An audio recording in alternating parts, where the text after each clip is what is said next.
Hi and welcome back to Lazze Metal Shaping YouTube channel. Today I have a little small piece that I'm going to show you, but I think it can be very useful for you because not everybody have an English wheel, bead roller, hopefully a shrink and stretcher, because you need a shrink and stretcher for this piece that I'm going to show you today. You know that I'm using my equipment as much as I can, and as little as possible by hand, but sometimes it can be a small piece that is so small, so it's difficult to do it in my equipment, especially if I'm going to roll it in English wheel. Then it's very difficult to hold a panel. I can sometimes make a bigger panel so I have something to hold on, and so I can use the English wheel for it, and then I can trim it down to the smaller piece that I need. But in this video I'm going to show you a little piece that, a couple of them actually, that can be very useful for you. And so I'm actually going to do some hammer forming, and that I found out the technique that I haven't used for a long time, but I always had a demand for it, and I felt that it was I had a need to be able to do smaller stuff, especially if I'm going to weld in a smaller patch panel or in a corner or something like that. It would be nice to do a small piece. So that's what I'm going to show you. I'm going to, it's hard to see here on the video because it's a little far away. So I'm going to zoom in on this little piece so you can see it. And then we're going to go over to another tool that I have, and I can show you how to make this. So here you can see this piece that I'm talked about. So now it's a close-up, so you can see what that looks like. And it is a radius on it, and it's an outer curve. And this is a small piece, so this can be very difficult in the English wheel. And I could probably use a planishing hammer if I had a stationary planishing hammer on a stand. But now I'm going to show you what we can do with this, how I can make one, and also this is an outer curve. I'm going to show you how to make an inner curve so you can see that too. But it's pretty simple and quick. So I think this could be helpful for you when you're restoring cars or do patch panels or rust repair.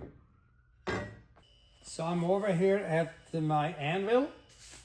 It's good to have an anvil. If you don't have one, you can have somebody cut out the thick plate, 1-inch plate, and cut a square hole in it, and then you can make those stakes.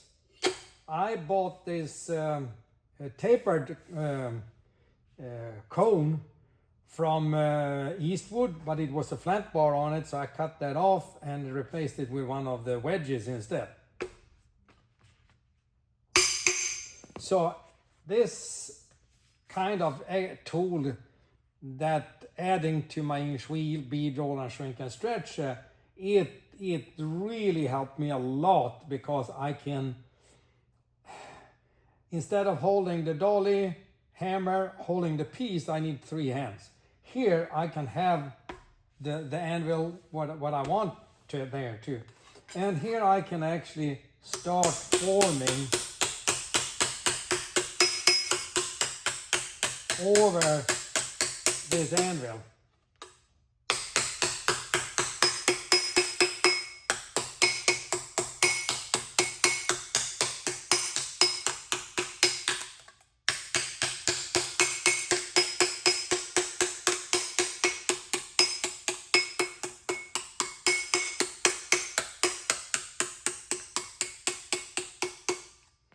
So there you can see what that looks like there, but it was an outer curve. So if I want to have this straight and still have the radius here, I need to go to the shrinker. So I'm going to take you over to the shrinker, and then we go back here again and hammer it a little after so you can see what that looks like. So I'm over to the shrinker now, and I'm using the small shrinker for that reason that you might have the small one, but you don't have the big one or can't afford it. So then you think, I can't do it. But now I'm using the small one, and you can, if you have one, you can use it for this. If you have a hand operated one, you can use that as well, but you can make stands for it. I recommend that you have that. So here I'm shrinking light in the beginning, and then I'm shrinking harder and harder here, the more it curves.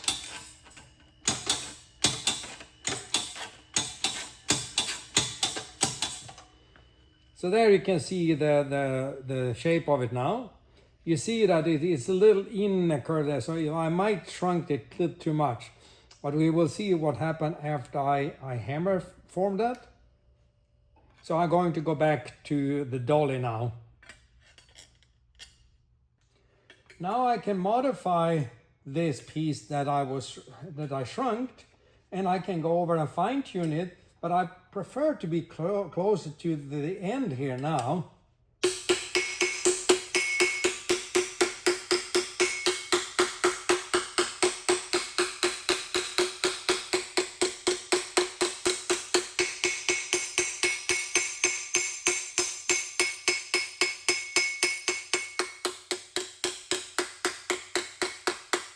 When I'm closer to the end or to the round end there, then I can go in, let that go into that curve more. And so that will help me a lot.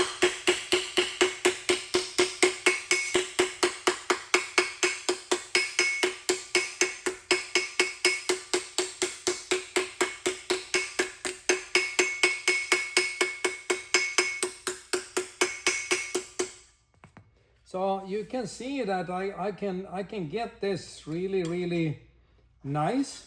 I still see a little inner curve here now. So I can either bend it over a little bit more, or if I go to the stretcher. But you can see there that it's an inner curve. And if that's what I want, then I leave it. But I can go back and stretch it in the stretch a little bit. So let me do that and then get back to you again. So I went to the stretcher and light 3 small steps stretched the edge there, and now you can see it's more straight.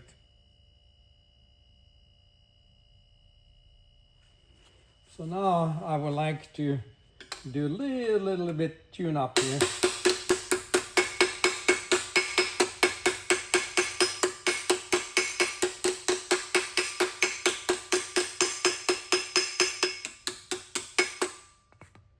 There you can see the result. And you can see now that this line there is straight. So let me hammer form an inner curve, and I can show you what that looks like. So for an inner curve, I can probably use this one, but I have another one that I'm going to use.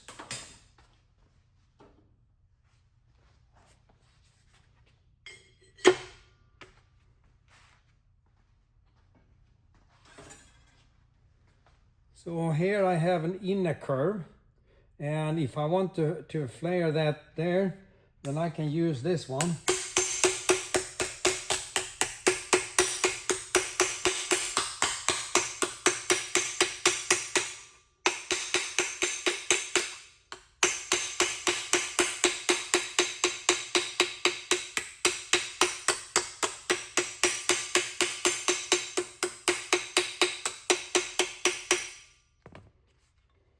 But you see now that this one goes in an inner curve, and it was cut that way. So now I need to go to the stretcher to stretch that, and I'm going to show you that. So I'm over to the small stretcher. So then what I do, I go in maybe a ½ inch. And you can see how it moves. So you can read the metal and see how much you actually need to do. And as I said, a small panel like this, it's a little difficult to do with the English wheel. I can do some of it in the bead roller, but I don't have that big radius that I'm looking for here. I don't have that as a roller in my bead roller. So there you can see the profile. Now I can go back to the hammer and dolly format again and clean this up just a little bit. So I changed the camera here so you can see a little more what kind of dolly I have here. So I have one of those heel dollies extra, and then I welded that to the wedge. So I have my own, I think they call it, for blacksmith, they call it stakes.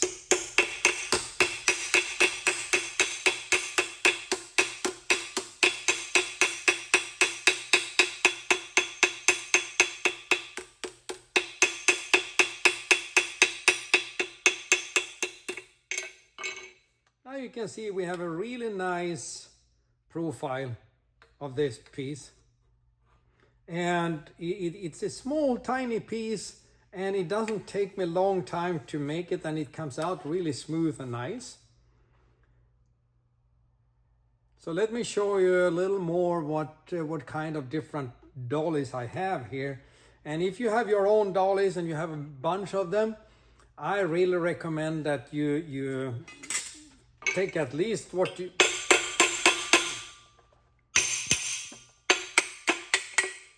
a few of those that you have, and you weld them to a wedge like this.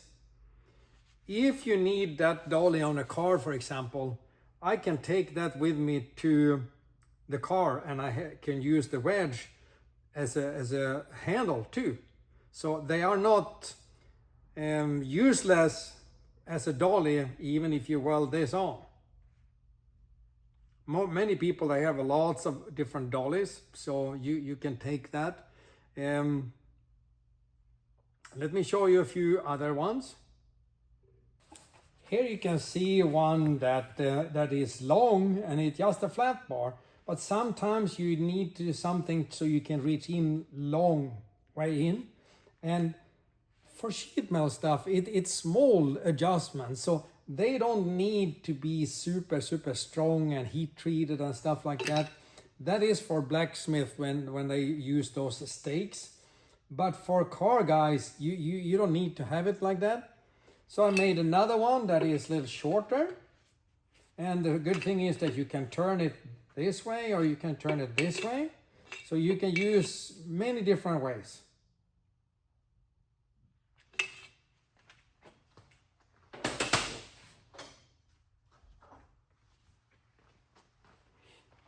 And I bought one 2-inch bolt from McMaster-Carr, and I can use that to hammer over as well. I bought the trailer hitch on the swap meet, and I'm going to weld this one to one of the wedges as well. Then I can use it, if I have more, I can weld it this way, or I can weld it this way. And it's very useful for many things. And especially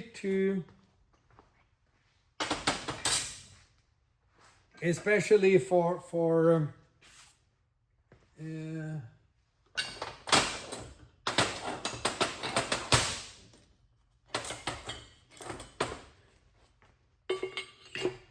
especially when I have, instead of holding a dolly, the panel and the sheet metal, say the panel, the dolly, and the hammer. So I need 3 hands. But in this case, I can set this and I can work on it. So I bought a few others, one from bent things from Eastwood, and I can use that. You can use an angle iron, different flat bars. You can make whatever you want to put there. So that was what I had for you today, and I think this is going to be very useful for you, especially if you can't afford expensive equipment, or You want to just one project that you're going to make, repair, and you can make patch panels. But remember that sometimes it can be better to make a little bigger piece and then cut that out. When you cut that out, I can recommend that you got a nicer cut if you do it with an angle grinder and a cutting disc. If you cut that there, then you don't get any warpage or anything from the hand snips. So it can be better to cut it with a cutting disc, and make the panels a little bigger. But I really like this way of making patch panels that I need to weld in. These have been a big, not a big problem, I wouldn't say that, but it have been a little easier to do smaller pieces, and I'm not a big fan of planishing hammer, you know that. So to even with a planishing hammer, it's still a small piece to hold, but here I can make that piece that I need. So there's stakes that I wanted those for a long time, but they was hard to find, and if I find them, they was expensive. And they wasn't built for sheet metal and do car parts and motorcycle parts or airplane parts. It wasn't made for that. So it was made for the blacksmith guys. But to make your own for sheet metal, for car stuff, that's what I like with it. So think outside the box. What can you use for anything that you need to have as a dolly or support under the panel? Weld it on a wedge, and you can get that working, and you will be amazed that you find out, oh, I need one of those, I need one of those, I need one of those, so you need more of them. So I hope this was helpful for you. If you like this video, it will be more in details about those stakes and how to use them in my membership videos. So don't forget to click and join the membership, and so you can watch those videos as well. If you want more information about my hands-on classes, books, DVDs, go to my website www.lazzemetalshaping.com. Thank you for watching, and I see you soon.